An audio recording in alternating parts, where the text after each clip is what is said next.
Metalcast, chão de fábrica. Ideia forte pra quem tá no batente. Metalcast, reação prática. Chama geral e vem somar com a gente. Quem sabe mais, luta melhor. Olá, este é o Metalcast, o podcast do Sindicato dos Metalúrgicos de Campinas e região. Você sabia que a cada 51 segundos um trabalhador é vítima de acidente ou de doença relacionada ao trabalho no Brasil? E que a cada 3 horas, 47 minutos e 3 segundos um trabalhador morre por causa do trabalho? Esses números são tristes e assustadores. Mas a situação é ainda pior, porque nesses dados estão computados apenas os trabalhadores que têm carteira assinada. Os trabalhadores que estão na informalidade, são autônomos ou vivem de bicos, não são computados, o que significa que a subnotificação é gigantesca. No capitalismo, a forma como o trabalho está estruturado, por si só gera tensão e é violenta. Nas indústrias metalúrgicas, essa realidade não é diferente. E para piorar esse quadro, depois que o trabalhador adoece, as empresas não pensam 2 vezes para descartá-lo, agravando o seu sofrimento e de quem depende dele. Como combater essa trágica realidade na vida dos trabalhadores e trabalhadoras é o tema do Metalcast de hoje. Quem sabe mais, luta melhor. Para discutir esse tema hoje, estamos aqui com o Dr. Adilson Rocha Campos, médico, especialista em medicina preventiva e social e saúde do trabalhador e que assessora o sindicato nessa área. Obrigado pela oportunidade de estar aqui, agradecer a vocês da imprensa, parabéns pelo estúdio, parabéns pela iniciativa, agradecer a diretoria do sindicato por estar levando a todos os trabalhadores metalúrgicos e não só metalúrgicos um tema de tamanha relevância para a sociedade. Nós que agradecemos, doutor Adilson. E também doutor Otávio Antonini, que é advogado do Departamento de Saúde aqui do sindicato. Seja muito bem-vindo, doutor Otávio. Muito obrigado, Glória, pelo convite. Também queria agradecer e parabenizar pelo espaço criado, esse canal de comunicação com a categoria muito importante e refletir sobre essa relação de trabalho em que a saúde merece um cuidado especial, porque o adoecimento costuma levar a muitas tragédias. Infelizmente, que a gente vai discutir aqui as tragédias e como combatê-las, como prevenir, né? Exatamente. O trabalhador de entrar nessa trágica realidade. E também o nosso diretor aqui do sindicato, Celso Garcia Rosa, conhecido como Sombra, que é coordenador do Departamento de Saúde do Trabalhador e é trabalhador na empresa Bentler. Seja também muito bem-vindo aqui no nosso espaço. Obrigado, Glória. Prazer de estar aqui junto com vocês, junto com doutores, para a gente conversar um pouco sobre esse tema tão importante da saúde do trabalhador. Que a gente possa trazer informações para que o trabalhador, junto com o sindicato, se alicerce em algumas informações, porque a informação ajuda o trabalhador lá dentro da fábrica ou mesmo fora da fábrica a não se acidentar e quando isso acontecer, adoecer no trabalho, o que ele pode fazer. Esperamos que a gente consiga trazer boas informações para o trabalhador. Muito bem. Então nós vamos começar por você mesmo, viu, Sombra, que está na fábrica, que está nas fábricas, né? Conversando com os trabalhadores e trabalhadoras. Vamos contextualizar, né, essa questão. No que diz respeito às relações e condições de trabalho, quais são os principais problemas hoje nas fábricas? Glória e os demais que estão nos ouvindo, eu acredito que não tem só um problema nas fábricas, são vários problemas que traz doença ao trabalhador. Um dos principais é o ritmo acelerado para os trabalhadores. A produção não para, né? Porque o capital quer sempre produzir mais, com muito mais rapidez, e o trabalhador se sente muitas vezes ameaçado. Então tem duas situações que traz para o trabalhador o ritmo acelerado de trabalho, mesmo que em alguns lugares, porque nós estamos falando com uma categoria muito grande de trabalhador que é acompanhado pelo Sindicato dos Metalúrgicos, tanto na metalúrgica, tanto mecânicas ou usinagens. O trabalho pesado lesiona, mas o trabalho leve também lesiona. Sim. Certo? Não é só peso que lesiona, o trabalho leve também lesiona. Mas uma das principais coisas que hoje a gente tem problema dentro das grandes metalúrgicas, por exemplo, é o ritmo acelerado de trabalho. Que de primeiro o ritmo, a peça era um pouco mais pesada, mas o ritmo era um pouco mais leve. Hoje tem algumas coisas, algumas fábricas grandes, como por exemplo a empresa que eu trabalho, tem robô, tem robotização, tem trânsito, só que a produção não diminuiu, pelo contrário, aumentou e aumentou muito, certo? O que diminuiu foi o número de trabalhadores. Exatamente, porque todas as empresas reduziu a sua força de trabalho. Se trabalhava 10 pessoas numa máquina, hoje trabalha 2. Hoje trabalha 4, mas tem que produzir o dobro do que trabalhava antigamente. Eu vou dar um exemplo fácil aqui, que a gente possa dar exemplo, para que a gente possa ter noção do que eu estou falando. Nós tínhamos máquina na empresa que eu trabalho, que trabalhava 15 pessoas numa máquina e fazia 240, 250 peças. Hoje, essa mesma máquina, ela faz 700, 750 até 780 peças. E é tirado no seu final, que é tirado com embalagens, é por 2 pessoas. E que o ritmo acelerado de trabalho continua a mesma coisa.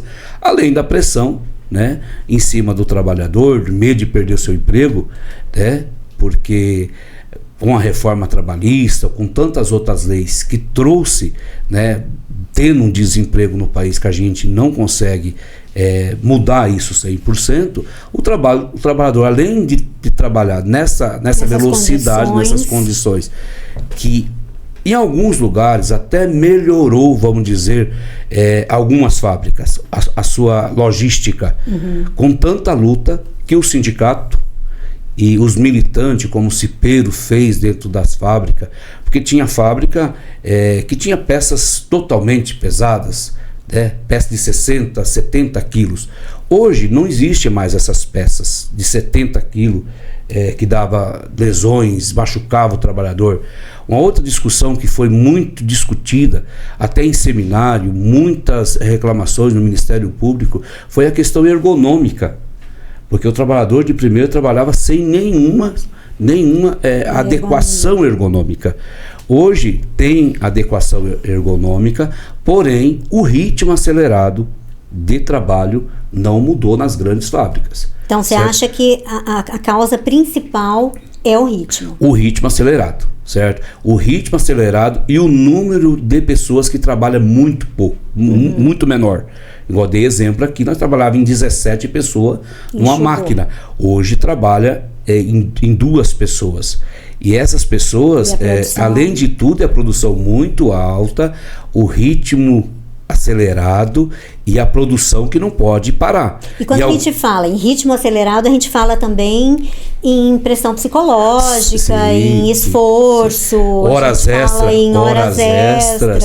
Porque o trabalhador, ele trabalha 2 caras numa máquina, 2 pessoas, 2 trabalhadores numa máquina. Ele não pode falar que ele não vem, ele está contado ali, porque se ele não trabalha, o outro também não. Porque se a empresa, ela reduziu o número de trabalhadores, certo? Eles entraram, né, na lógica de financiar, de entrar em orçamentos bilhardários, né, em máquinas, que isso até de uma certa forma na discussão, mas teve até uma discussão na empresa que eu trabalhei, nós fizemos esse investimento para evitar acidente. Na verdade não é para evitar acidente, na verdade é que é para a produção escoar com mais facilidade, certo? Usando menos força de trabalho. Então, assim, hoje... Menos quantidade de força de trabalho, porque a força de trabalho é alta, né? Exatamente. E aí, só que a produção deles é muito grande. Sim, certo? É muito grande isso. E o ritmo acelerado de trabalho, ele trabalha não só o corpo, a mente do trabalhador. Sim. Certo? O trabalhador está mil ali. Eu acho assim, um exemplo clássico é o do Chaplin mesmo, né? Continua, né, gente? É um exemplo antigo, mas continua, né? Quer dizer, ele tem que produzir muito, ele só pensa naquilo, ele aperta muito o botão, ele se cansa, ele se confunde com a máquina. É uma maluquice, né? E aí eu queria perguntar, Sombra, só um minutinho para o doutor Adilson, que a partir da sua experiência, né, de trabalho aqui no sindicato, dos metalúrgicos, o que acontece com o trabalhador diante dessa realidade que o Sombra apresenta aqui para gente? Olha, eu diria que, completando o que o Celso trouxe, a gente convive hoje com uma realidade que nós temos ainda uma série de acidentes absolutamente evitáveis, se houvesse investimento para se evitar acidente, junto com novos acontecimentos relacionados à saúde que tem a ver com ergonomia, com o processo de trabalho, com a dinâmica do processo de trabalho, né, com a forma como está organizado o trabalho.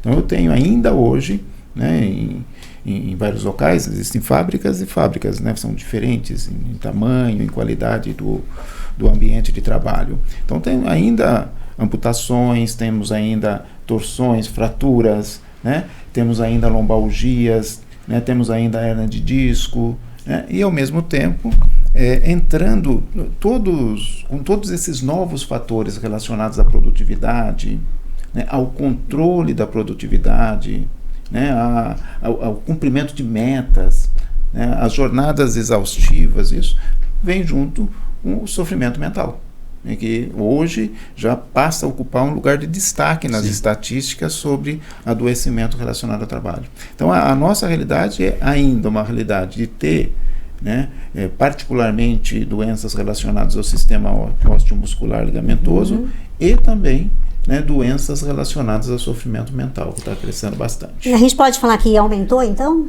Sim. Porque se a gente mantém as doenças físicas e agora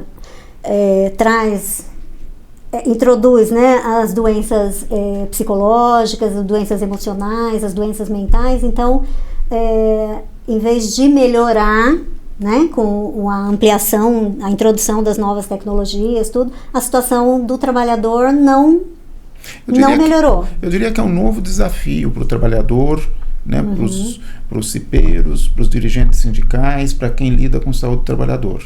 Nós estamos já vivendo essa realidade, né? A gente vem de algumas décadas, né, onde a nossa preocupação era com perda auditiva induzida pelo ruído, com dermatoses ocupacionais, com silicose, né?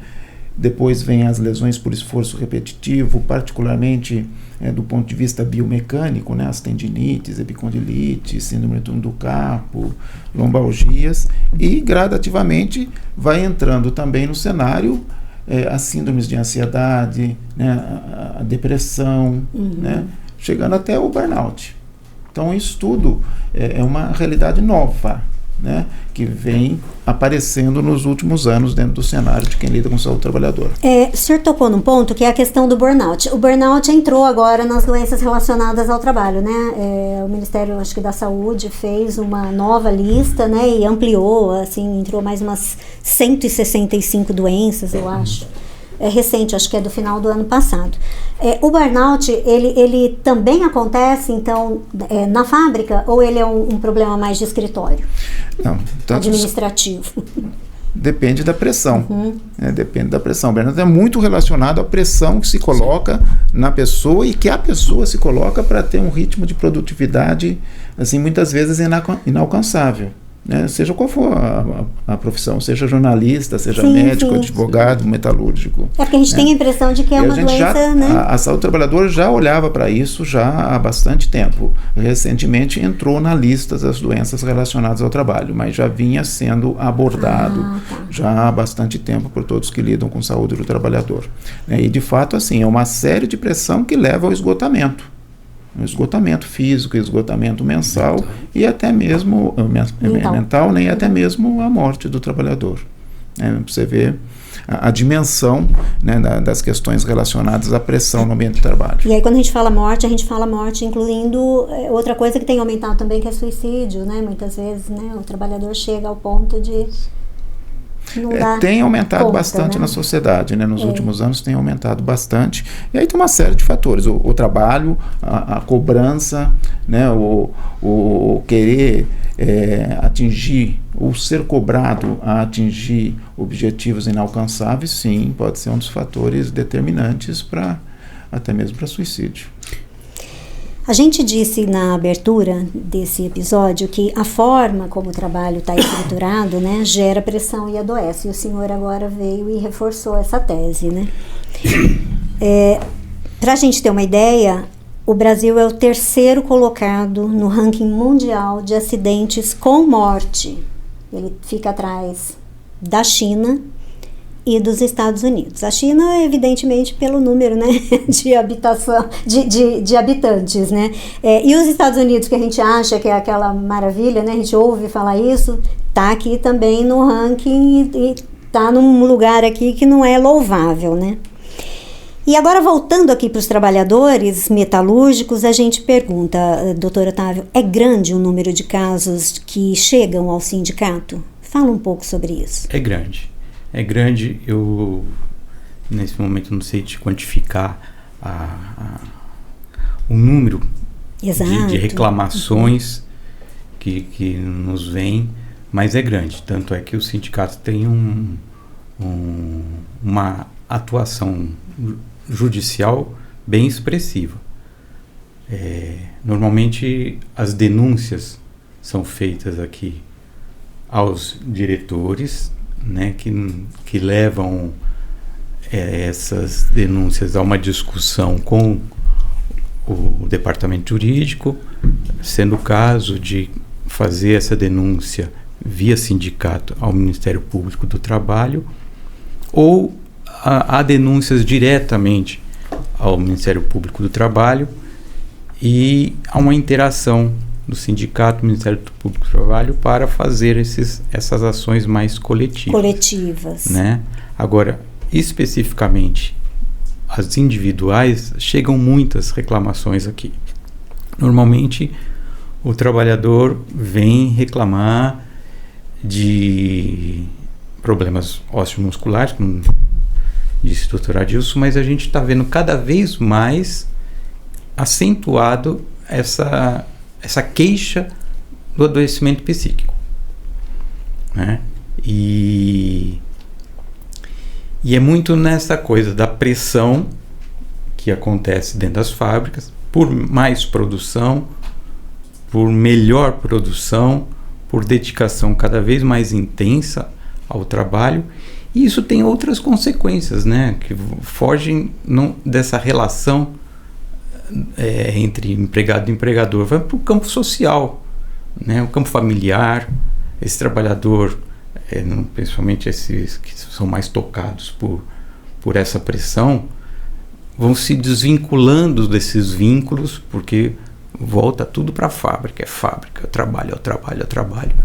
Então essas relações que eles têm, sociais, familiares, vão se esfacelando. E são as relações que são o esteio, né, das pessoas. Justamente. Né? A igreja, às vezes ele quer ir para a igreja, agora com essa história de trabalhar final de semana, também ele já não pode mais. A relação com a família, com os filhos, a cobrança deve aumentar, né? Exatamente. E aí ele nunca está presente, ou quando está, não está legal. Exatamente. E aí tem uma situação que a gente ouve também com muita frequência, é o trabalhador adoecido, vai para o INSS e a preocupação dele com o retorno do INSS. Né? O que vão fazer comigo?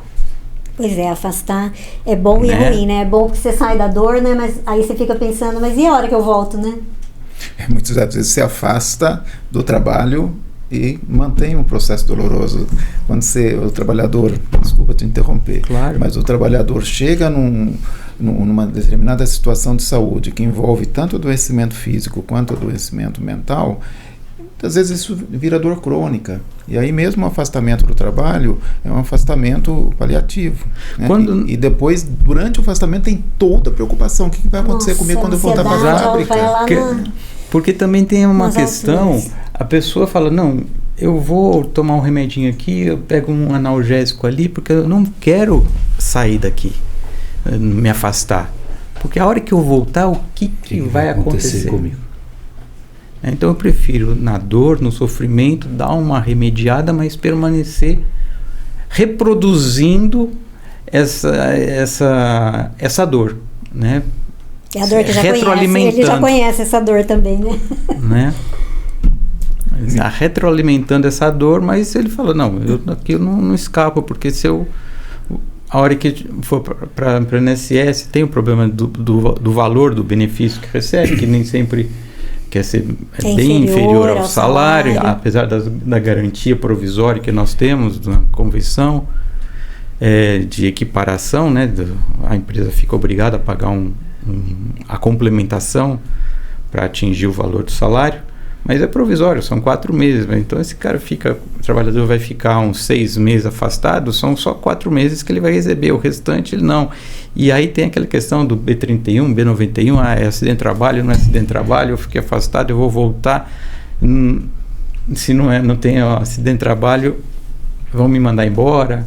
Enfim, é um monte de situação que vai introjetando naquela cabeça ali, que vai ficando cada vez mais vai se agigantando tudo, né? E aí, se você me permite, doutor, a doença aumenta, porque nós estamos falando aqui de uma doença também psíquica, que é uma doença do século, por exemplo. Ou a pessoa vai para o INSS, e esse medo, essa discussão dele voltar para a empresa, se ele vai ser mandado embora, se ele não vai ser mandado embora, a situação psíquica dele aumenta. É uma doença que aumenta. Se nós não estiver bem mentalmente, o nosso corpo não responde. Muitas vezes a própria dor aumenta, certo? O remédio que ele toma é só para aliviar o momento. Então muitas vezes a pessoa adoecida dentro de uma fábrica, machucado pelo trabalho, é um lamento eterno, porque não tem um remédio para se sarar, né? Dependendo da lesão que ele acontece dentro de uma fábrica. E aí, Glória, você falou sobre morte. Infelizmente, na nossa região, há 4 anos, desses 4 anos, nós tivemos 4 mortes dentro das nossas fábricas, na nossa região. Então, assim, aqui está na altura da nossa vista isso acontecendo com o trabalhador dentro das fábricas, que sai bom, com toda a saúde, para vender a sua força de trabalho e não retorna para casa. Eu queria só abrir um parênteses também, porque o doutor Otávio falou da complementação, né, do salário. Gente, é importante a gente destacar que essa complementação é só para quem tem convenção coletiva assinada. Daí a importância de manter essa convenção assinada, porque quem não tem convenção assinada não tem essa complementação. Sim. Desde o início já entra ali com o benefício reduzido com relação ao salário, né? Sim. Só isso. Pouco antes de chegar nesse trabalhador já adoecido, que apareceu aqui com dor no braço ou com dor na alma, tem alguns fatores, né? A gente tem visto muito o trabalhador começar a sentir alguns sintomas e negá-los, não afirmá-los. Tem medo de chegar na empresa e falar, estou com dor no braço, e isso já é uma demissão. Exato. Sabe? E o que acontece com isso? O trabalhador continua trabalhando com um condicionamento físico que já não está adequado para aquele tipo de atividade, e isso vai agravando esse processo de adoecimento dele. Porque às vezes tem um problema no ombro, aí ele não força o ombro, mas aí força a coluna, né? Ou ele continua forçando o ombro, porque ele não pode demonstrar que ele está debilitado. Então isso tudo são antecedentes dessa situação que o Otávio trouxe, que depois vai virar uma dificuldade para conseguir o afastamento do trabalho. Se conseguir o afastamento do trabalho, vai ter a dificuldade para caracterizar esse processo de adoecimento como adoecimento relacionado ao trabalho, e vem depois toda a dificuldade previdenciária, né? É por isso que a gente fala tragédia, né, gente? A gente estava discutindo isso um pouco antes. Porque, assim, o trabalhador que ele se acidenta, adoece e tal, ele vai praticamente carregar isso pra vida, né? Muitas vezes. Sim. Quando vira dor crônica, sim, acaba levando, né, para todos os espaços. É ele, né, e o seu processo de adoecimento, né, quando vira um processo já de dor crônica. Por isso que assim, o importante seria, verificada uma situação onde há risco de adoecimento, intervir nessa situação, melhorando a situação para que não leve a adoecimento. Sabe? Esse é um cenário ideal, que é o cenário de prevenção, medidas preventivas para impedir o adoecimento de uma ou várias pessoas, ações coletivas, né? E aí entra o papel do sindicato. Pois né? é, a gente fala sempre que a prevenção é melhor prevenir do que remediar, né? E aí eu gostaria que vocês dissessem, né, como que o sindicato atua frente a essa realidade? Queria um passo a passo, assim, o trabalhador está lá na empresa, está com dor no ombro, no punho, está com, né, enfim... Como que o sindicato atua? O que o trabalhador tem que fazer? Eu acho que primeiramente o ponto de partida é a comunicação, né? O trabalhador vir até o sindicato para comunicar a situação na fábrica. Olha, lá acontece isso, sou eu, tem mais o meu colega, tem mais o outro ali, a gente está sentindo a mesma coisa. Porque daí o sindicato com os técnicos que prestam essa assistência vão tentar fazer essa prevenção que o Dr. Adilson está dizendo, né? E na hipótese de isso não ter um encaminhamento negocial, até virar uma ação judicial. Mas essa comunicação é importantíssima. O grupo de cipeiros, essa organização, eu acho que a base de tudo é isso, é a organização da categoria, né? Isso é coisa com sombra. Olha, eu acredito é o seguinte, a prevenção vai ser sempre o melhor caminho, certo? O ambiente saudável de trabalho, certo? Apesar de ser difícil a gente ter, por isso que a gente sempre questiona da possibilidade de nós ter esse peso militante do sindicato dentro das fábricas, porque o trabalhador, depois de adoecido do trabalho, tudo que nós fazer depois disso é apenas remediar a situação.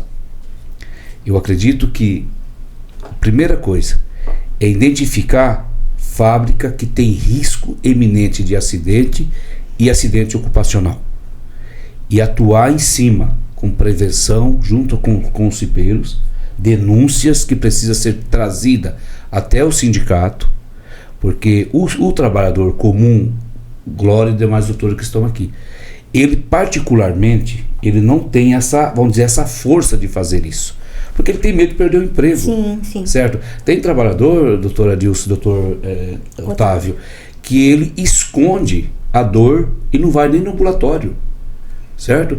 Ele vai no médico, porque não sei se eu vou falar esse assunto, tem trabalhador que não vai nem no médico, de medo da empresa ficar sabendo, porque os nossos convênios, infelizmente, a empresa paga, e aí o medo de que a empresa fica sabendo né? que eu fui no médico, certo? Tá vendo, gente? Importante a importância do SUS. A importância de ter realmente o SUS. Então, porque cada um vai ter um convênio, mas tem aquele ditado, né, que quem encomenda o sanfoneiro quem paga o sanfoneiro encomenda a música. Então, o trabalhador tem medo. Muitos trabalhadores trabalham com dor. E aí tem muitos trabalhadores que acidenta lá, não importa o acidente que acontece na fábrica, ele vai embora com medo de falar, não passa no ambulatório médico, vai embora e depois quando ele só vem procurar o cipeiro, que tem muitos cipeiros bons dentro das fábricas, a gente tem cipeiros bons, o sindicato vem trabalhando mostrando vamos dizer, mostrando para os cipeiros a importância de ajudar o trabalhador, porque quando a gente fala que o cipeiro vai candidatar, que a estabilidade não é dele, a estabilidade é do colega dele. Né? Então ele tem o direito à estabilidade, mas a estabilidade não é dele, a estabilidade é do colega que não tem, para ajudar. E assim, uma boa parte do nosso cipeiro tem feito isso, certo? Mas o trabalhador com medo, nós falamos que desde o começo da pressão, de medo de perder o emprego, eles não falam. E quando vai aparecer essa situação, já está complicado. Então tem empresas, né, quando a empresa a gente nota que ela tem riscos e mais riscos, o sindicato, onde tem diretor ou onde tem diretores que acompanham a região, a gente sempre vai para fazer uma visita junto com o nosso engenheiro, né, e dar um tempo para se arrumar, e denúncias, né, tem vários órgãos públicos que podem nos ajudar, né, como o Ministério Público, essas coisas que a gente pode pedir ajuda para que o ambiente saudável o ambiente de trabalho seja o menos agressivo ao trabalhador, certo? Esse é o principal ponto para que a gente possa não acidentar o trabalhador. O trabalhador já tem toda essa situação. O trabalho que vem de leve, pesado, e aí, se nós for entrar em fábricas, tem fábrica aí, minha filha, desculpa falar minha filha, mas mas assim, tem fábrica que não respeita lei nenhuma. E ridículo a gente ouvir na televisão no século XXI lugares onde o trabalhador trabalha ainda como escravo. Não viu a última reportagem que passou em fazendas? Tem aos montes. Então, assim, são um assunto muito, muito delicado ainda, porque o trabalhador, com medo de perder emprego, acha que vale tudo. E não é que ele acha que vale tudo. Imposto a ele, né? Que tem que trabalhar, não reclama, só trabalha. Né? A cadeia industrial fez isso. Você só trabalha, não pensa muita coisa não, trabalha e pronto. Pois é. Deixa eu me manifestar a respeito disso. Primeiro, duas coisas. De fato, informação. Né? Informação. Né? E isso está, inclusive, regulamentado. Você tem que conhecer o seu ambiente de trabalho e os riscos que o ambiente de trabalho oferece a você. Né? Isso, inclusive, do ponto de vista do Código de Ética Médica, está lá. Né? Artigos no Código de Ética Médica, né, que determinam que um médico sabedor de riscos no ambiente de trabalho tem que, no mínimo, informar o trabalhador sobre a exposição a esses riscos. Então, essa é a primeira coisa. Segundo, tudo que a gente conquistou até hoje, nas últimas décadas, foi através da ação sindical em saúde. Isso é muito importante, que tem que ser dito. O papel do sindicato, né, em ter ações voltadas para a prevenção. Trabalhamos aqui com a reparação, né, com a questão previdenciária, com a questão assistencial. E para a prevenção, a informação é talvez um dos instrumentos mais valiosos. Né? E aí, isso que você falou, né? A nossa relação com outras instituições da sociedade que lidam com isso, seja o Ministério do Trabalho, né? Seja o SUS, Sistema Único de Saúde, através dos Centros de Referência de Saúde do Trabalhador, Ministério Público do Trabalho. Então, são várias instituições que podem, né, estar atuando junto no sentido das medidas de prevenção. Ótimo. E assim, a gente estava falando das doenças silenciosas, das questões das doenças emocionais, né? Uma coisa é o braço quebrado, né? A mão amputada, o ombro engessado. Outra coisa são essas doenças que a gente tratou aqui. Muitas vezes essas doenças são desdobramentos das doenças físicas. Quando elas não são desdobramento, como é que a gente atua? É muito difícil você fazer uma coisa que se chama nexo causal. Né? Como você disse, quebrou o braço, está ali o braço quebrado, pronto, né? Acabou. Aí vamos tomar as medidas relacionadas a isso, seja para recuperação, né? E pensar, né, que poderia não ter acontecido se tivesse um processo de prevenção. Agora, uma das grandes dificuldades para as doenças que envolvem saúde mental é você fazer o nexo de causalidade. Né? Por quê? Sempre são multicausais. Né? Seja uma síndrome depressiva, seja uma síndrome de ansiedade, né? Existem vários fatores na nossa vida que podem determinar. A própria correria da vida, o excesso de informação, né? Ou querer fazer um monte de coisa e tudo certinho, isso joga uma pressão em cima da gente. Agora, quando isso acontece também dentro do trabalho, né? Passa a ser o trabalho um dos fatores mais relevantes para esse processo do adoecimento. Agora, essa comprovação é muito difícil. É muito difícil. Né? E aí, assim, de novo, a gente vai ter que criar mecanismos para ter cada vez mais é chance de mostrar, De olha, identificar. existe uma determinação para essa doença que tem a ver com o trabalho, sabe? E aí vale, né? Denúncias sobre assédio cada vez mais presente dentro dos ambientes de trabalho, para cobrança excessiva, né, de produtividade, ou até para pegar um trabalhador adoecido que fica esquecido lá no canto da fábrica. A gente vê isso, um trabalhador que passou por processo de reabilitação e acaba ficando, né, Apartado dos companheiros. absolutamente apartado. Né? Então isso tudo é determinante para o processo de adoecimento, e a caracterização de estudo requer um estudo que não é fácil de ser feito, né? Requer uma série de informações, uma série de participações para você chegar, olha, o trabalho é um dos fatores, né, que determinante para esse processo de adoecimento, portanto é uma doença relacionada ao trabalho. E esse que eu acho da informação, é importantíssimo isso, como disse o Dr. Adilson, da notícia chegar ao sindicato. O trabalhador tem que vir e falar, está acontecendo isso. Então, fazer essa comunicação. A gente está aqui com o tempo avançado, né? Então, só para... Eu gostaria de falar aqui, já que está tão avançado, sobre a importância da abertura de CAT. Se você permitir, certo? Sim. Você vai... Sim, pode falar tranquilamente. Então, porque o que acontece, Glória? O trabalhador... Aliás, era a próxima pergunta desculpa, aqui. Não, que eu ia fazer para os três mesmo, né? Porque assim, o Darcy Ribeiro criou a expressão que o Brasil é um moinho de gastar gente, né? Lembrando que essa gente é a classe trabalhadora, claro, né? Então, assim, como é que a gente evita cair nesse moinho? E aí você vem com isso, né? É importante a gente comunicar de novo, né? Essa questão da comunicação, né? Então vem você com a abertura da CAT também. Tá, porque o que eu quero chamar a atenção não é só a abertura de CAT, porque as empresas agora criou uma artimanha, certo? A abertura de CAT é quando a pessoa, talvez, o que significa para que todo mundo entenda.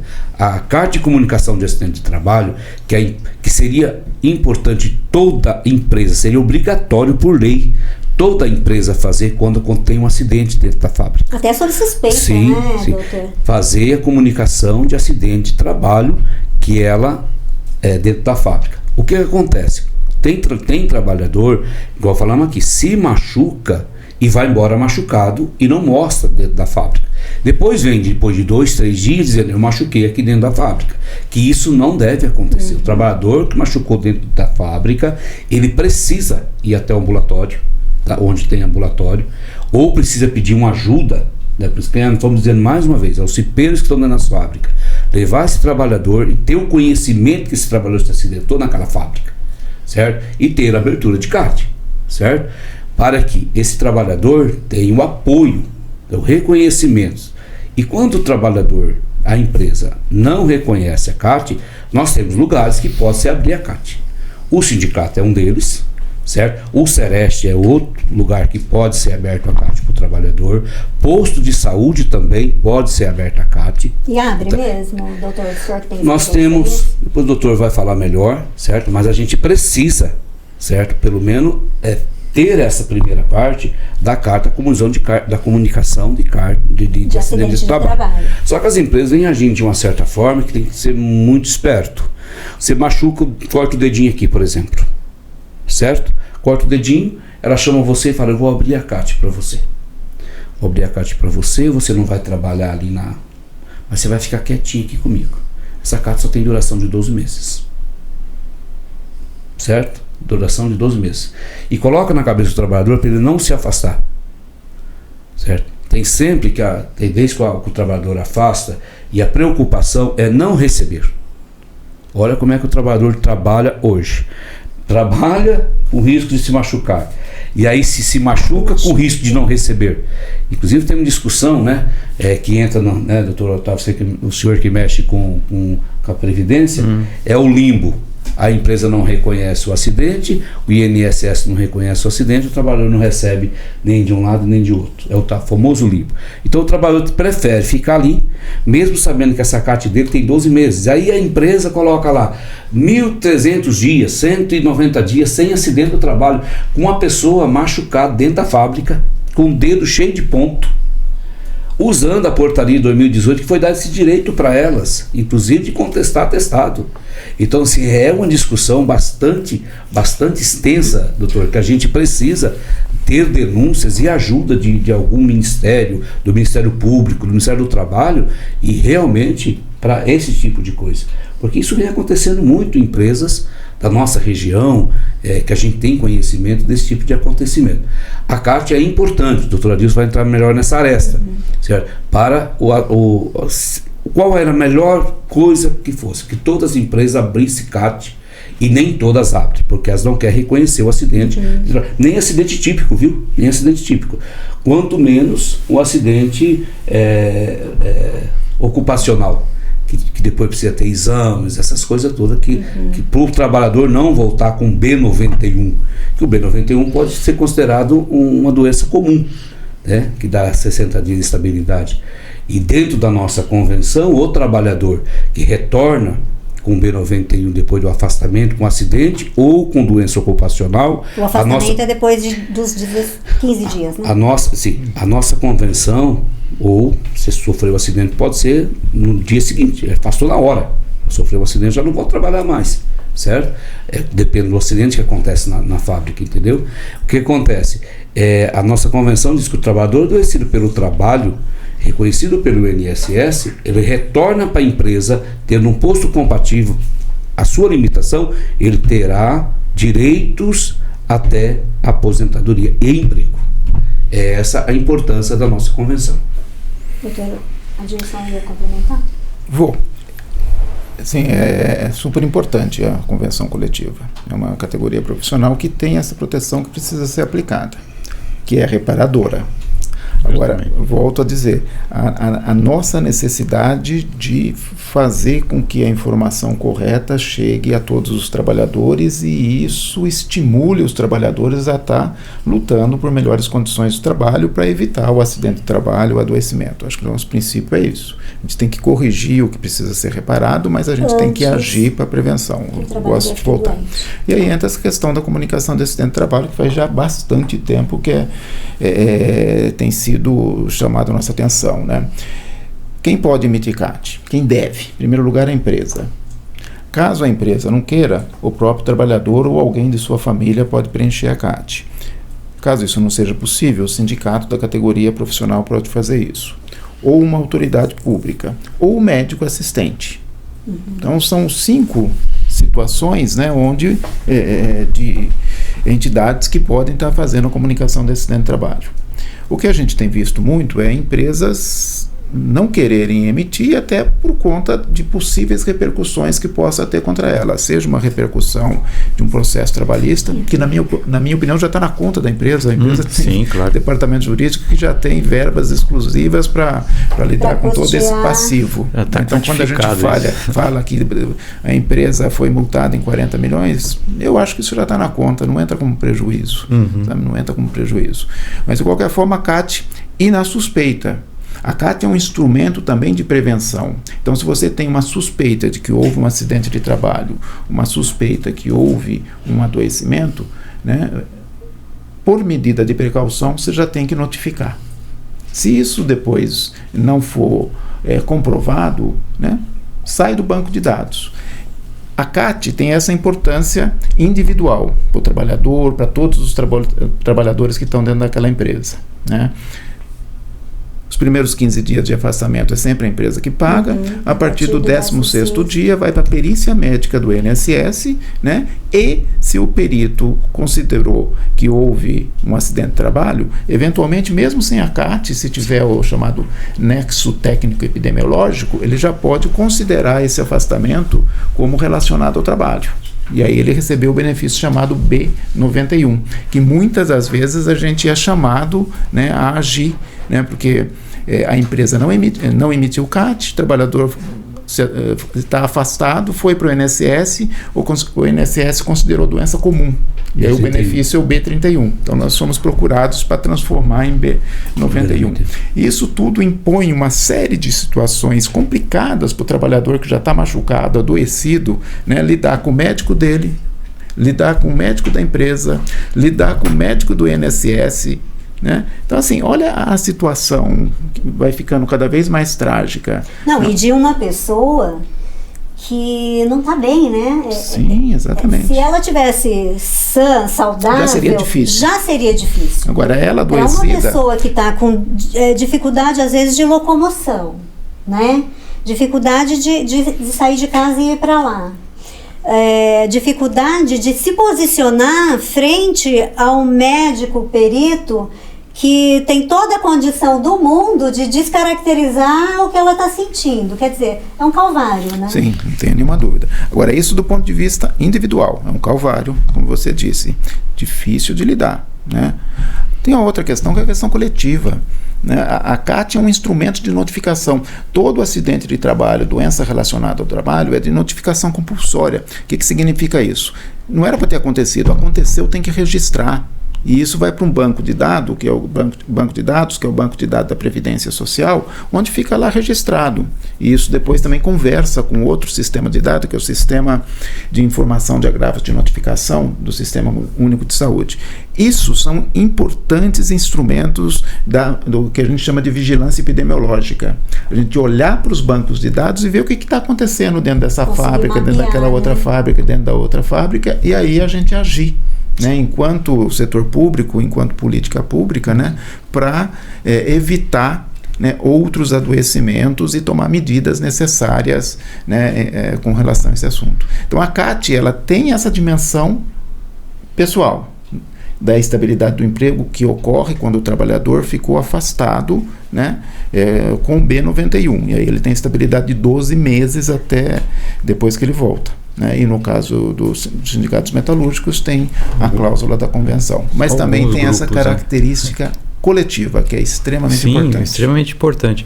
E eu queria só voltar naquela introdução que você faz do número de adoecidos, de acidentados, com a questão da CAT. Porque mesmo os com carteira assinada, muitos não são doenças, acidentes, que são comunicados. Então a subnotificação também se dá maior em cima da carteira assinada. Também se dá no trabalho formal, né? E isso é uma coisa que vai implicar grandemente, acho que o doutor Adilson está falando, acho que é muito importante, a questão de produção de políticas públicas que só vão ser construídas com dados. Com esses dados. Com esses, né, dados que vêm dessa comunicação. Então, o trabalhador, eu acho que ele tem que também assumir. E se precisar de uma ajuda, que venha até o sindicato. Ele tem se que ele não assumir... tiver essa força, né, de assumir, que procure a ajuda do sindicato para dar essa energia. E ele tem que assumir também, porque assim, é uma coisa que a gente sempre fala, né? O trabalhador saudável hoje... é o adoecido amanhã, né? Porque o trabalhador, quando ele olha o que está adoecido, ele não dá muita bola, né? Porque não aconteceu com ele. Mas deixar esse alerta, né? De que as condições de trabalho, enfim, praticamente, inevitavelmente, vai chegar até ele, né? Sim. Então ele precisa também se conscientizar disso, né? Ajudar a produzir esses dados, né? E se expor, né? E só mais uma coisa que eu queria falar do NETEP, que um outro... O NETEP é o Nexo Técnico Epidemiológico.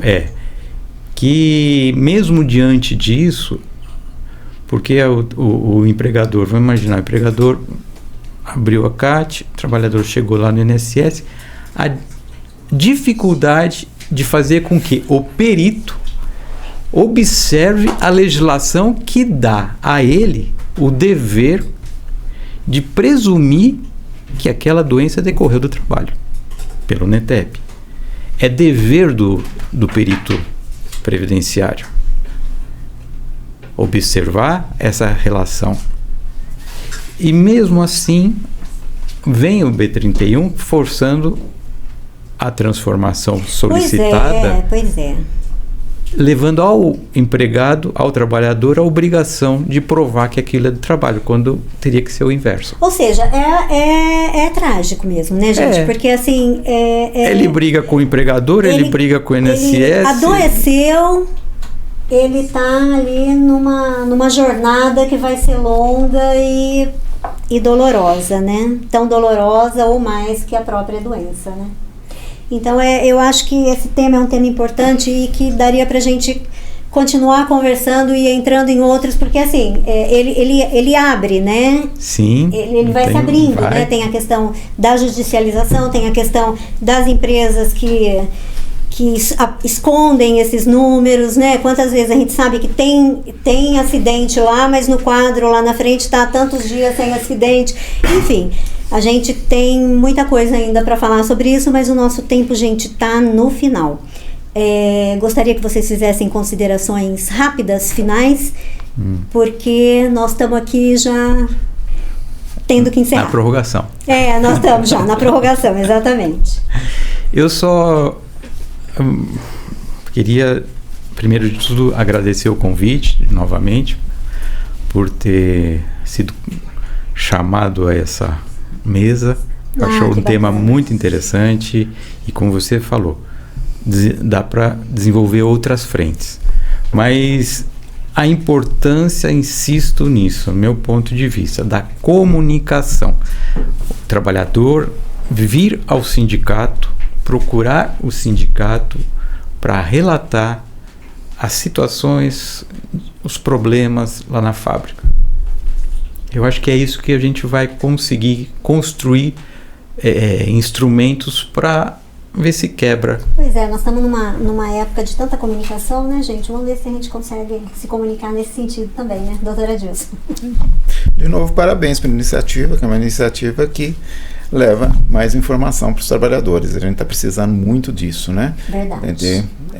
Uma comunicação eficaz, né, no sentido de fazer com que as pessoas possam pensar mais no assunto e agirem, né, de uma maneira mais adequada para a gente conseguir ter melhores condições de trabalho. Aproximar o trabalhador. E avançar. A gente quer avançar, né, para ambientes de trabalho mais saudáveis, jornadas de trabalho mais justas. Né? Então, isso tudo faz parte do processo saúde-doença relacionado ao trabalho. Né? Pelo trabalhador. Muito obrigado. Nós que agradecemos. Sombra? Obrigado, quero agradecer também aos doutores que estão aqui. Espero que a gente tenha levado informação aos trabalhadores. Trabalhador da categoria, o sindicato é a casa dos trabalhadores. Estamos aqui para recebê-los, denúncia, departamento de saúde, jurídico, estamos aqui, a imprensa, vem nos visitar no sindicato. A importância de um sindicato é receber o trabalhador, ter casa cheia e que a gente possa tirar toda dúvida e tentar ajudar o trabalhador quando ele precisar. Não é o trabalhador ajudar o trabalhador, mas juntar a nossa força para lutar pelos nossos direitos. Firme. Então nós chegamos ao final desse episódio do Metal Campinas, lembrando que prevenir é melhor do que remediar, que CAT é um direito do trabalhador e as empresas têm obrigação de abrirem a CAT, inclusive em casos de suspeita de doença relacionada ao trabalho. Portanto, se você vive alguma situação parecida com essas que a gente trouxe aqui, ou conhece alguém que esteja nessa situação, não se cale. Procure o nosso sindicato na pessoa dos dirigentes nas fábricas. No site nós temos 2 canais, o Fale Conosco, onde a gente consegue responder vocês, e o canal de denúncias, que é sigiloso. A gente não sabe quem é você, só vamos saber qual é o seu problema e qual é a empresa. Também acesse o sindicato nas redes sociais, nós estamos no Instagram, no YouTube e no Facebook. O endereço é @metalcampinas. Nosso próximo episódio está marcado para o dia 31/10, lembrando que as transmissões são sempre às quintas-feiras, às 18 horas. Um abraço, agradeço muitíssimo a presença de vocês, tudo que vocês nos trouxeram, nos apresentaram aqui para nós e para toda a categoria. Foi um prazer estar com vocês. Então é isso, gente. Até a próxima. Tchau, tchau. Metalcast, tá no ar. Ideia forte pra quem tá no batente. Metalcast É ação prática. Chama geral e vem somar com a gente. Metalcast, chão de fábrica. Ideia forte pra quem tá no batente. Metalcast É ação prática. Chama geral e vem somar com a gente. Quem sabe mais, luta melhor.